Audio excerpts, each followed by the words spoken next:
Paul Steinhauser with all the latest developments from the campaign trail. We're out here today to tell Senator Kelly Ayotte to do her job and consider Merrick Garland for the Supreme Court. That's the New Hampshire Democratic Party's Melissa Miller, who joined progressive protesters outside U.S. Senator Kelly Ayotte's Manchester office. They're upset that Ayotte won't consider President Obama's high court nominee. Ayotte and nearly all her fellow Senate Republicans insist that the next president, rather than Obama, nominate a successor to the late conservative Justice Antonin Scalia. Ayotte recently told NH1 News, "This process should go forward after the people have spoken in November. We're in the middle of a vigorous presidential election.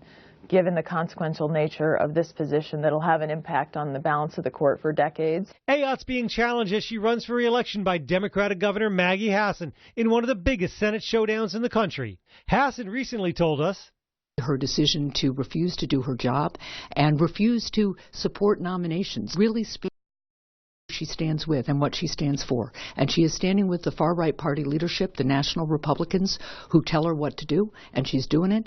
Veteran GOP consultant and former State Attorney General Tom Rath says these protests won't be effective. I don't think it's going to matter. Most of these protests are organized and structured mainly for television cameras and for publicity purposes.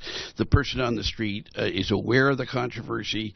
I don't think it's going to drive the vote. Meanwhile, the Ayotte campaign criticized Hassan this week over a news report on the governor's out-of-state travel. Hassan told us, I was in state for many of the days that they're talking about, and I also was generally within New England. I think this is pretty hypocritical of Senator Ayotte, who has refused to be transparent about her own travel schedule. With the U.S. Senate on break this week, Ayotte hasn't had a single public event in New Hampshire since Monday morning.